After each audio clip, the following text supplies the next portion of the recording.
దేవకీదేవి 7వ పర్యాయం గర్భవతి అయ్యింది. ఆమె గర్భంలో సాక్షాత్తు ఆదిశేషుడు ఉండుట వలన ఆమెకు సంతోషం మరియు కంసుని వలన భయము ఏర్పడ్డాయి.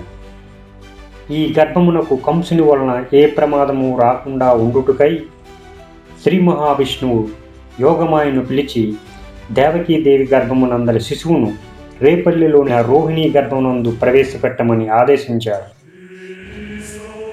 దేవి యోగమాయ దేవకీ గర్భంలో ఉన్న శిశువును రేపల్లెలో నందుని ఇంట ఉన్న వసుదేవుని యొక్క మరి ఒక పత్ని రోహిణీ గర్భంలో ప్రవేశపెట్టు. అనంతరం దేవకీ గర్భంలో తాను ప్రవేశిస్తానని సూచించాడు. పరమాత్ముని ఆజ్ఞానుసారం యోగమాయ దేవకీ గర్భస్థ శిశువును రోహిణీ గర్భమునందు ప్రవేశపెట్టింది. తరువాత రోహిణి పుత్రునకు జన్మనిచ్చింది. ఆ పుత్రుడే బలరాముడు. బ్రహ్మాది దేవతల కోరిక ప్రకారం, హే ప్రభు, భూలోకంలో కంసుడు వంటి రాక్షసుల పాపపు పనులు హద్దులు మీరి పెరిగిపోతున్నాయి.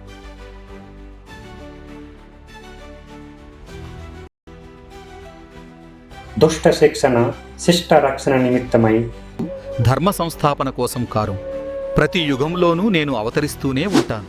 శ్రీ మహావిష్ణువు తన అంశతో ముందుగా వసుదేవుని హృదయములో ప్రవేశించి అనంతరం దేవకీ గర్భంలోకి ప్రవేశించాడు. కృష్ణ తేజస్సును ధరించిన దేవకీదేవి తూర్పు దిక్కున ఉదయిస్తున్న పున్నమి చంద్రుని వలె ప్రకాశించింది.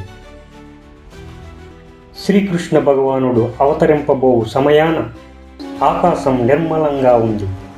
దిక్కులన్నీ స్వచ్ఛంగా ఉన్నాయి. నక్షత్రాల కాంతి పెరిగింది. భూమండలం అంతా పుష్ప సువాసనలను వెదజల్లుతోంది. దేవతలు దుందుబులు మోగిస్తున్నారు.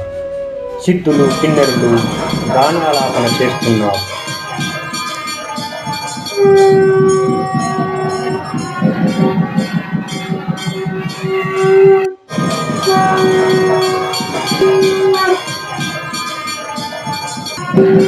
ప్రకృతి పులకించి తన్మయత్వం చెందుతోంది. దేవతలు పూలవర్షం కురిపిస్తున్నారు.